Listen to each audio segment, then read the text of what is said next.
બાવાની મઢીવાળો વિસ્તાર જો ઉત્તરાયણના રંગમાં રંગાઈ ગયો છે. 10 ફોટાના 80 રૂપિયા લીધા છે. બોલો આ દેખો ચીનુભાઈ ટાવર છે, પણ ચીનુભાઈનું એક અડધું નામ જતું રહ્યું. એટલે મસ્ત વ્યૂ લાગે છે ને અહીંયાનો.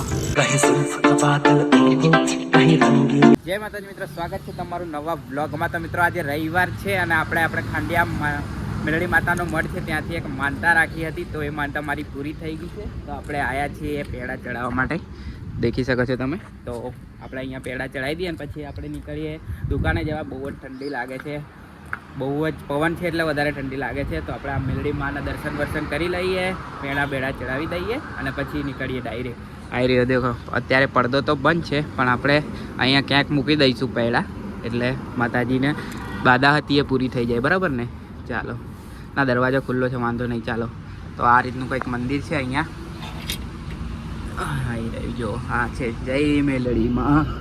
તો ચાલો હું મારી બાધા હતી એ કરી લઉં અને પછી મળું. તો ગાઈસ આપણે માનતા પૂરી કરી દીધી છે અને પાછો પડદો લગાવી દીધો છે અને ગેટ બંધ કરી દીધો છે. અને હવે આપણે નીકળીએ છીએ સીધા દુકાને, કેમ કે 10 વાગવામાં 5 જ મિનિટ બાકી છે. આજે મોડું થઈ ગયું છે, રવિવાર હતો એટલે થોડીક વાર લાગી ગઈ, પણ કંઈ વાંધો નહીં. આપણે ડાયરેક્ટ હવે ફટાફટ જતા રહીએ સીધા દુકાને અને પછી દીવા બીવા કરીએ ત્યાં. ચાલો પછી મળીએ થોડી વાર રહીને. સામે ગાઈસ બગી વોશિંગ માટે આવી છે. જો લગન સિઝન સ્ટાર્ટ થવાના છે 3-4 દિવસ પછી, એટલે આજે વોશિંગ કરાવી દે છે મસ્ત મજાનું. વોશિંગ માટે આવી પણ જગ્યા નથી. આગળ બલેનો ઊભી છે, એની આગળ સેન્ટ્રો છે લાલ, અને બગીનો 3જો નંબર છે. 2 ગાડીઓ ધોવાય પછી આવશે એનો નંબર.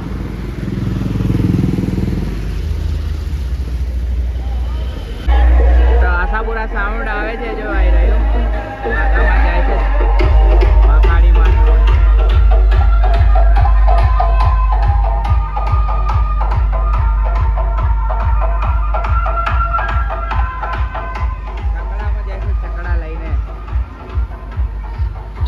બાવાની મઢીવાળો વિસ્તાર જો ઉત્તરાયણના રંગમાં રંગાઈ ગયો છે પૂરો. જોવો કેટલો ટ્રાફિક છે ને. અરે માસ્ક આવી ગયા છે. આગળ ચરખા વરખા રંગાઈ છે. બતાવું તો બન્યારો ને વિડીયોને લાઈક કરો, સબસ્ક્રાઈબ કરો.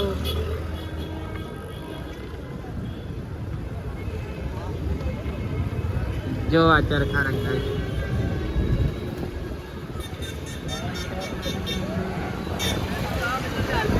છે, લાઈન છે, લાઈન આખી.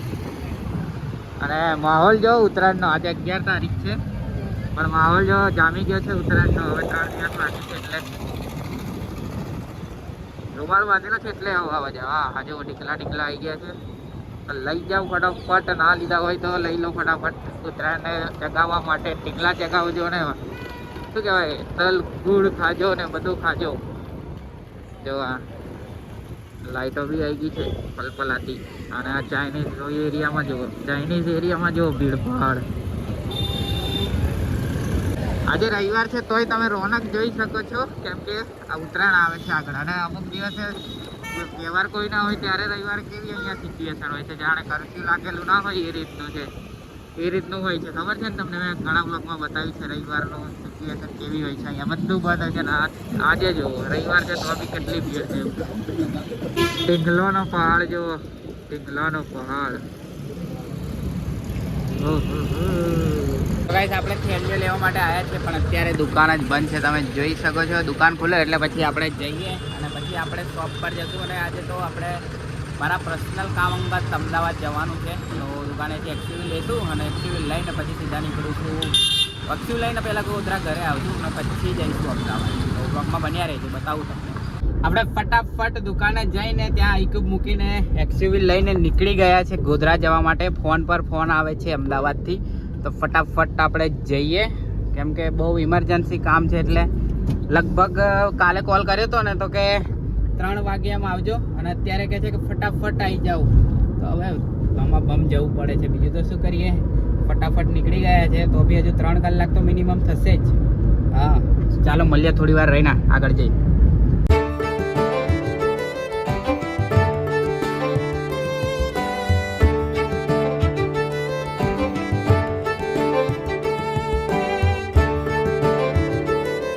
આપણે આવી ગયા છીએ અમદાવાદ. આવી બિલ્ડિંગમાં આપણે આવ્યા છીએ અને મારે જવાનું છે ઝેરોક્સ કઢાવવા. હું નીકળી ગયો છું ઝેરોક્સ કઢાવવા માટે. તો જઉં છું અને આપણી ગાડી ત્યાં પાર્ક કરી છે સામે. ચાલો ऐसा સામે દેખાય ને ત્યાં જવાનું છે ફોટો કઢાવવા માટે. ઝેરોક્સ તો નીકાળી દીધી પણ ફોટા માટે અહીંયા જવા પડશે. ત્યાં નહોતા નીકળતા ફોટા એટલે આ દેખો ચીનુભાઈ ટાવર છે પણ ચીનુભાઈનું અડધું નામ જતું રહ્યું છે. પછી મળું ચાલો. તો ગાઈસ ફોટા પડાવી લીધા આપણે અને 10 ફોટાના 80 રૂપિયા લીધા છે. બોલો મને ખબર છે મને બનાવી ગયો પણ શું કરીએ આપણે બહાર છે એટલે 10 ફોટાના 80 લઈ લીધા છે અને આપણે જો ચાલતા ચાલતા જઈએ છીએ હવે. એટલે મસ્ત વ્યૂ લાગે છે ને અહીંયાનો. પણ આપણી બેટરી ડાઉન થઈ ગઈ છે 48% જ છે તો બ્લોગ થોડો થોડો જ બનાવશું.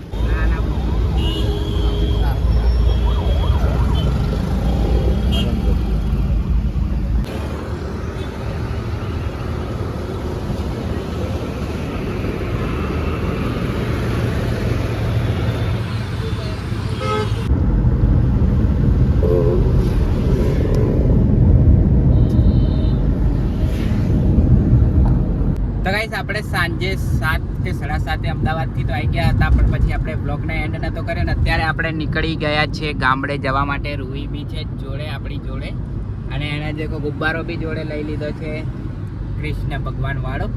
તો આ કાલે ઉત્તરાયણ છે. હવે આ બ્લોગ હું ક્યારે મૂકીશ એ જ મને નહીં ખબર પણ જો ઉત્તરાયણના દિવસે મોકલ્યો હોય તો હેપી ઉત્તરાયણ બધાને. ઉત્તરાયણની શુભકામનાઓ. સાચવીને પતંગ ચગાવજો, અંગૂઠો કપાઈ ના જાય કેમ કે પતંગ 2 દિવસ છે અને મોબાઈલ યુઝ કરવાનો આખું વર્ષ છે એટલા માટે. બાકી ચલો આ બ્લોગને અહીંયા જેન કરી દે. આઈ હોપ તમને બ્લોગ ગમ્યો હશે. બ્લોગ ગમ્યો હોય તો લાઈક કરજો, શેર કરજો અને ચેનલ પર નવા હોય તો સબસ્ક્રાઈબ કરજો. ફરી મળીશું નવા બ્લોગ સાથે. ત્યાં સુધી જય માતાજી, જય શ્રી કૃષ્ણ.